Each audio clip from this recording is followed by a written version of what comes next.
നമ്മൾ എപ്പോഴും കേട്ടൊരു താരീഖുണ്ട്. ഉമർ റളിയല്ലാഹു അൻഹു ഒരു ഉമ്മാമാൻ്റെ പേരേക്ക് ചോറ് കൊടുക്കാൻ പോയത്. ആ താരീഖിൻ്റെ പിന്നിലൊരു രഹസ്യമുണ്ട്. ഉമർ റളിയല്ലാഹു അൻഹു ഒരു ഉമ്മാമാൻ്റെ പേരേക്ക് ചോറ് കൊടുക്കാൻ പോയി എന്നുള്ള താരീഖ് വരുന്നത് എങ്ങനെയാ വെച്ചാൽ അതിനൊരു തുടക്കമുണ്ട്. അതെന്താ വെച്ചാൽ സിദ്ദീഖുൽ അക്ബർ റളിയല്ലാഹു അൻഹുവിൻ്റെ ഭരണകാലത്ത് ഒരിക്കൽ സിദ്ദീഖുൽ അക്ബർ റളിയല്ലാഹു അൻഹു രാത്രി എവിടേക്കോ ഇറങ്ങിപ്പോകുന്നത് ഉമർ ഖത്താബ് കണ്ടു റളിയല്ലാഹു അൻഹു.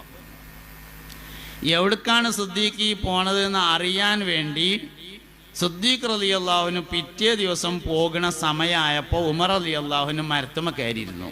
മൂപ്പര് മരത്തുമ്മ കയറുന്നതിൽ വിദഗ്ധനായിരുന്നു പഴയ കാലത്ത് തന്നെ. അതുകൊണ്ട് കയറിയിട്ട് ആരും കാണാതെ കയറിയിരുന്നു. അറിയാൻ വേണ്ടിയിട്ടോ, അല്ലാതെ തെറ്റിദ്ധാരണ അല്ല. എന്താ സംഭവം എന്നറിയാനാണ്. രാത്രി സിദ്ദീഖ് റളിയല്ലാഹു അൻഹു രാത്രി വീട്ടിൽ നിന്നിറങ്ങി പോകുന്നത് ഉമ്മാമാന്റെ വീട്ടിലേക്കാന്ന് മനസ്സിലായി. പിറ്റേ ദിവസം സിദ്ദീഖുൽ അക്ബർ റളിയല്ലാഹു അൻഹു വരുന്നതിന്റെ മുമ്പായി ഉമർ ഇബ്നുൽ ഖത്താബ് റളിയല്ലാഹു അൻഹു ഉമ്മാമാന്റെ പേരെ പോയി. ഉമ്മാമാനെ കുളിപ്പിച്ചു, വസ്ത്രം മാറിക്കൊടുത്തു, ഭക്ഷണം കൊടുത്തു, വിരിപ്പ് നേരാക്കി കൊടുത്തു പോന്നു. സിദ്ദീഖ് റളിയല്ലാഹു അൻഹു വന്നപ്പോഴേക്ക് എല്ലാം ക്ലീനാണ്. ആരാ ഇപ്പം ഈ പണിയെടുത്തതെന്ന് അറിയാൻ വേണ്ടിയിട്ട് പിറ്റേന്ന് മൂപ്പര് മരത്തുമ്മ കയറി. സയ്യിദുനാ സിദ്ദീഖുൽ അക്ബർ റളിയല്ലാഹു അൻഹു. ഒരു കഥ പറയുമ്പോൾ അതിൻ്റെ ഒരു ചൊറുക്കാക്കൽ എന്തായാലും ഉണ്ടാവും കേട്ടോ. അപ്പോൾ അത് കരുതിയിട്ട് ആ മരമൊക്കെ എവിടെയെന്നൊന്നും ആലോചിച്ച് നടക്കണ്ട. ഒരു താരീഖ് പറയുമ്പോൾ അതിൻ്റെ ഒരു കോലത്ത് പറയണല്ലോ, അപ്പോഴുള്ള ഒരു കഥയാകുക. എന്തായാലും അങ്ങനെ. അപ്പോൾ അങ്ങനെ പിന്നെ രണ്ടാമത്തെ ദിവസം സിദ്ദീഖ് റളിയല്ലാഹു അൻഹു മരത്തുമ്മ കയറിയിരുന്നു. എവിടേക്കായി പോണായിരുന്നു? ഉമർ റളിയല്ലാഹു അൻഹു ആണ് പോണതെന്ന് മനസ്സിലായി. അതിലൈമെന്ന് ഇറങ്ങി വന്നിട്ട് പറഞ്ഞു, ഉമറെ, ഇന്നത്തെ അധികാരി ഞാനാണ്, ഇന്നത്തെ രാജാവ് ഞാനാണ്, ഇന്നത്തെ ഖലീഫ ഞാനാണ്. അതുകൊണ്ട് ഇന്ന് അള്ളാഹു എന്നോടാണ് ചോദിക്കുക. അതുകൊണ്ട് ഇന്ന് ഞാൻ ചെയ്യാം. നാളെ നീയായിരിക്കും ഭരണാധികാരി, അന്ന് നീയാണ് ഈ കാര്യം ചെയ്യേണ്ടത് എന്ന് പറഞ്ഞ് സിദ്ദീഖുൽ അക്ബർ റളിയല്ലാഹു അൻഹു ഉമർ ഇബ്നുൽ ഖത്താബ് റളിയല്ലാഹു അൻഹുവിനെ വസിയത്തായി ഏൽപ്പിച്ചതാണ്. ഉമർ റളിയല്ലാഹു അൻഹു ഉമ്മാമാന്റെ പേരേക്ക് ഭക്ഷണം കൊടുക്കാൻ പോയത് സിദ്ദീഖുൽ അക്ബർ റളിയല്ലാഹു അൻഹുവിന്റെ വസിയത്താണ്. ഇതാണ് ശരിക്കും നമ്മുടെ ഒരു ഉത്തരവാദിത്വ ബോധം എന്ന് പറഞ്ഞത്. ശരിക്കും അധികാരം എന്ന് പറഞ്ഞത് എന്തെങ്കിലുമൊക്കെ ചെയ്യാനുള്ളതാണ്, അല്ലാതെ ചെയ്യാതിരിക്കാനുള്ളതല്ല. നമ്മളെ സംബന്ധിച്ച് ഓരോ അധികാരങ്ങളും നിർമ്മാണാത്മകമല്ല, നശീകരണാത്മകമായി കൊണ്ടിരിക്കുകയാണ്. ഇവിടെയാണ് നമ്മൾ മുൻഗാമികളുടെ താരീഖ് പഠിക്കേണ്ടത്. അപ്പോൾ ഒന്ന് യോഗ്യതയുടെ അടിസ്ഥാനം. റഹ്മത്താണ് യോഗ്യത. വാത്സല്യം എന്നാണ് ആ വാക്കിൻ്റെ അർത്ഥം. റഹ്മത്ത് ഏറ്റവും വലിയ യോഗ്യതയാണ്. ഞാൻ കുറേ ആലോചിച്ചിരുന്നു, അല്ലാഹു തആല സ്വർഗ്ഗം എന്തിനാ ഉമ്മാൻ്റെ അടുത്ത് കൊടുത്തതെന്ന്.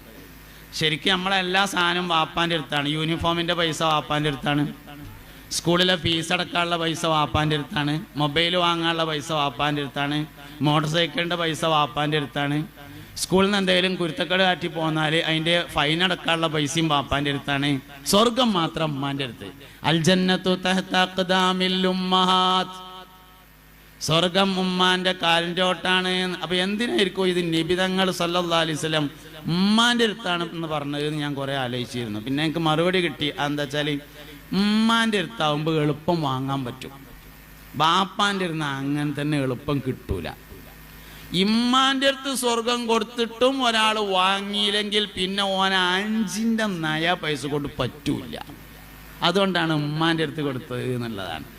ഇവിടെ നമ്മൾ മനസ്സിലാക്കേണ്ട ഒരു കാര്യം, ഇത് നേരെ ഓപ്പോസിറ്റ് ആക്കണം. അതായത് ഇന്നിപ്പോൾ ചില ഉമ്മാരുണ്ട്, എന്താ വെച്ചാൽ മക്കളോട് എന്തെങ്കിലുമൊക്കെ പിണക്കുണ്ടായാൽ എൻ്റെ മയ്യത്തുംപുറം പോലും ഓനക്ക് കാണിച്ചു കൊടുക്കരുത് എന്ന് പറയും. ഓന് ഞാൻ ഒരിക്കലും സ്വർഗം കൊടുക്കാൻ സമ്മതിക്കൂല. അങ്ങനെ പറയാനല്ലല്ലോ ശരിക്കും ഉമ്മാൻ്റെ അടുത്ത് കൊടുത്തത്. ഉമ്മാൻ്റെ അടുത്ത് കൊടുത്തതിന് കാരണം ഉമ്മാക്ക് റഹ്മുണ്ട് എന്നതാണ്. റഹ്മ് എന്ന് പറഞ്ഞാൽ ഗർഭപാത്രം. റഹ്മുള്ളതിനാൽ ഉമ്മാക്ക് റഹ്മത്ത് കൂടുതലായിരിക്കും. എന്ത് കുരുത്തക്കേട് കാട്ടിയാലും ഇൻ്റെ കുട്ടിയല്ലേ എന്ന് ആലോചിക്കാൻ പറ്റും എന്നതാണ് ഉമ്മാൻ്റെ അടുത്ത് കൊടുത്തതിൻ്റെ കാരണം. ഇതാണ് റഹ്മത്തിൻ്റെ അടിസ്ഥാനം. നമ്മൾ അധികാരികളായി വന്നാൽ അതുവരെ ഉണ്ടായ മുഴുവൻ കാര്യങ്ങളെയും മറന്ന് ഒരു പുതിയ മനുഷ്യനായി റഹ്മത്തിൻ്റെ കൽബുമായി മുന്നോട്ട് പോകാൻ നമുക്ക് സാധിക്കുന്നുണ്ടെങ്കിൽ മാത്രമാണ് ആ അധികാരം ഏറ്റെടുത്ത് കൊണ്ടു നടക്കുന്നതിൽ നമുക്ക് വിജയമുള്ളത്. അല്ലെങ്കിൽ നമ്മളതിൽ പരാജിതരായി മാറും. പിന്നെ നബി സല്ലല്ലാഹു അലൈഹി വസല്ലമയെ അടങ്ങാറാക്കിയത് മക്കക്കാരാണ്. ജന്മനാടിൽ നിൽക്കാൻ സമ്മതിക്കാതെ മക്കയിൽ നിന്ന് മുത്തുനബി സല്ലല്ലാഹു അലൈഹി വസല്ലമയെ ഓടിച്ചു വിട്ടു മക്കക്കാർ. മക്കം ഫത്ഹിന്റെ സമയത്ത് ദീനുൽ ഇസ്ലാമിന് മക്കം ഫത്ഹായി കിട്ടിയപ്പോൾ നബി തങ്ങൾ ആദ്യമായി പ്രഖ്യാപിക്കുന്നത് അൻതുമുത്തുലഖാ, നിങ്ങൾ സ്വതന്ത്രരാണ് എന്നാണ്. ആ നബി സല്ലല്ലാഹു അലൈഹി വസല്ലമ രണ്ടാമത് പറഞ്ഞൊരു വർത്താനുണ്ട്, എനിക്ക് നാളെ അള്ളാഹു ഷഫാഅത്തിന് അനുമതി കിട്ടിയാൽ നന്നാൽ ഞാൻ മക്കക്കാർക്ക് വേണ്ടി ഷഫാഅത്ത് ചെയ്യും എന്ന്. അപ്പം ഇങ്ങനെയുള്ള ഒരു മാനസിക തലത്തിലേക്ക് നമുക്ക് പോകാൻ കഴിയുമ്പോഴാണ് നമ്മൾ അധികാരത്തിൽ വിജയിക്കുന്നവരായി മാറുക. മനുഷ്യന് രണ്ട് തരം ബോധങ്ങളുണ്ട് എന്നാണ്. ഒന്ന് അധികാരബോധവും മറ്റൊന്ന് അവകാശബോധവും. ഞാനീ പറഞ്ഞത് നിങ്ങൾ മനസ്സിലാക്കേണ്ട ഒരു പ്രധാനപ്പെട്ട വിഷയമാണ്. മനുഷ്യന് രണ്ട് ബോധങ്ങളാണ്, ഒന്ന് അധികാരബോധം, മറ്റൊന്ന് അവകാശബോധം. ശരിക്കും നമുക്കൊക്കെ ഉള്ളത് അവകാശബോധയിക്കാരം, അതുകൊണ്ടൊരു കാര്യം ഉണ്ടാവില്ല. അധികാരബോധം കൊണ്ടാണ് കാര്യമുള്ളത്. ഞാൻ ഉദാഹരണം പറഞ്ഞാലേ മനസ്സിലാവുള്ളൂ.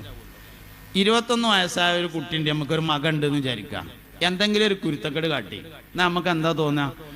10-21 കൊല്ലം പഠിച്ചോനെ ഞാൻ ഓനെ നോക്കി വളർത്തി ഉണ്ടാക്കിയിട്ട് ആ ചങ്ങായി എന്നോട് ചെയ്തത് ഇതാണല്ലോ എന്നാണ് നമുക്ക് തോന്നുക. ഈ തോന്നൽ അവകാശബോധമാണ്. 21 കൊല്ലം നോക്കി വളർത്തിയതിന് കാര്യമായിട്ടോ എനിക്കെന്തോ ചെയ്തു തരാണ്ടായിരുന്നു, അത് ചെയ്തു തന്നില്ല എന്ന ബോധത്തെയാണ് അവകാശബോധം. ഇത് നേരെ തിരിച്ചാണ് ഉണ്ടാകേണ്ടത്. അള്ളാഹുവേ പഠിച്ചോനെ 21 കൊല്ലം ഓനെ നോക്കി വളർത്താൻ എനിക്ക് അവസരം തന്നിട്ട് നോക്കിയത് നേരായില്ലേ നാവറബേന്ന് തോന്നുന്നതിനാണ് അധികാരബോധം എന്ന് പറയുന്നത്. അധികാരബോധം കൊണ്ടേ കാര്യമുള്ളൂ, അവകാശബോധം കൊണ്ട് ഒരു പ്രയോജനമില്ല. അതുകൊണ്ട് നമ്മളെല്ലാവരും അധികാരബോധം ഉള്ളവരായി മാറണം. ഞാൻ ആരാണ് എന്നതാണ് ഒരു മനുഷ്യൻ്റെ ആദ്യത്തെ ചിന്ത, ഞാൻ ആരാണ്. രണ്ടാമത്തെ ചിന്തയാണ് നിങ്ങൾ ആരാണ് എന്നത്. ആദ്യം ഓരോ മനുഷ്യനും എൻ്റെ അവകാശം എന്താണ്, എൻ്റെ അധികാരം എന്താണ്, എൻ്റെ ഡ്യൂട്ടി എന്താണ് എന്നിവയെക്കുറിച്ച് ചിന്തിക്കണം.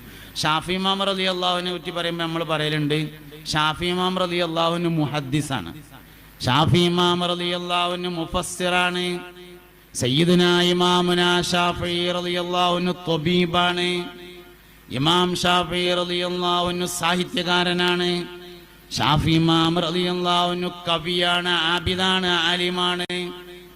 ഷാഫി ഇമാം റളിയല്ലാഹുവിന്റെ ഉത്തരവാദിത്തം കർമ്മശാസ്ത്രമാണെന്ന് മഹാനവർകൾ തിരിച്ചറിഞ്ഞതിനാൽ അതിൽ വേഗത്തിൽ വിജയിക്കാൻ പറ്റി. അല്ലാഹു തആല എല്ലാവരും ഒരേ ആവശ്യത്തിന് പടക്കല്ല. കുട്ടികളില്ലാത്ത ആൾക്കാർക്ക് തോന്നും എൻ്റെ ജീവിതം പറ്റരപ്പായി, ഒറ്റ കുട്ടി പോലും ഇല്ല. ഓനെ അല്ലാഹു തആല കുട്ടികളെ നോക്കാൻ വേണ്ടി പഠിച്ചതല്ല എന്നുള്ളതാണ് ശരി. കുട്ടികളില്ലാത്തവരോ ഒന്നിനും പറ്റൂലെങ്കിൽ ആയിഷാ ബീവിന് എന്തിനാ പറ്റുക റളിയല്ലാഹു അൻഹ?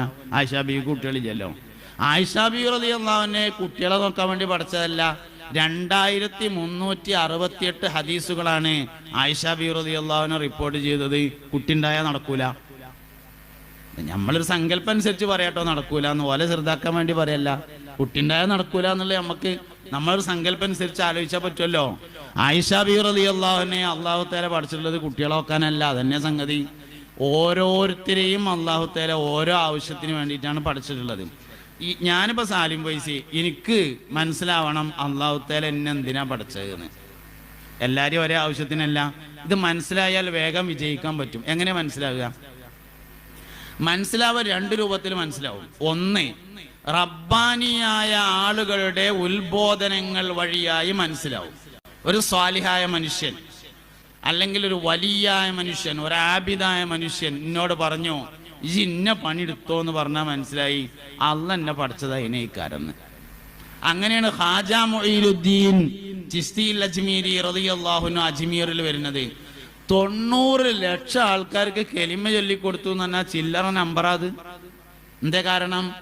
അഷ്റഫുൽ ഖൽഖായ സല്ലല്ലാഹു അലൈഹി വസല്ലമ തങ്ങൾ സ്വപ്ന വഴിയായി നൽകിയിട്ടുള്ള നിർദ്ദേശത്തെ തുടർന്നാണ് വരുന്നത്.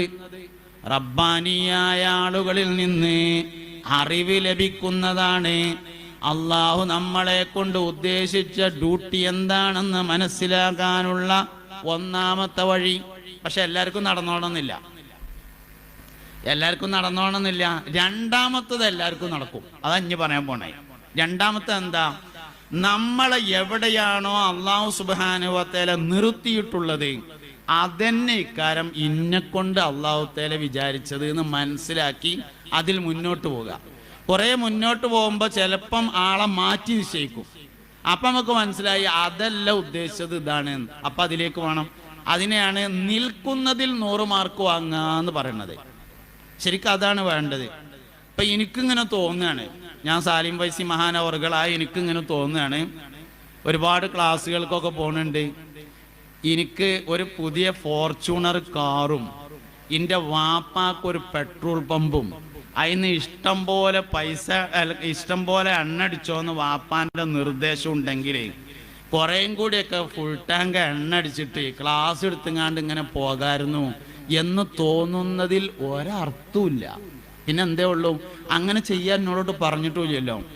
ഉള്ള മണ്ടക്കാർ ഉപയോഗിച്ച് ഉള്ള പൈസക്കനുസരിച്ച് ഡീസൽ അടിച്ചിട്ട് അനക്ക് എവിടൊക്കെ എത്താൻ പറ്റുമോ അവിടൊക്കെ എത്തിയാലും കിട്ടുന്നത് 100 മാർക്കാണ്. സ്വന്തം ഫോർച്യൂണർ, പുതിയ ഫോർച്യൂണറും വാപ്പാക്ക് പെട്രോൾ പമ്പും ഫ്രീ ആയിട്ട് വണ്ടി നിറയെ എണ്ണ ഉണ്ടെങ്കിലും കിട്ടാൻ പോണത് 100 മാർക്കാണ്. 110 ഇല്ല, മാർക്ക് മാക്സിമം 100 ഉള്ളൂ. ഇനി ഇതൊന്നുമില്ല, ബസ്സിൽ കൊത്തിപ്പിടിച്ച് പോയാലും കിട്ടാനുള്ളത് 100 മാർക്കുള്ളൂ. നിന്നെ അള്ളാഹു എവിടെയാണോ നിർത്തിയിരിക്കുന്നത് അതിൽ 100 മാർക്ക് വാങ്ങാനാണ് നിർദ്ദേശമുള്ളത്. മറ്റേന് പറയുന്ന പേര് അക്കരപ്പച്ച എന്നാണ്.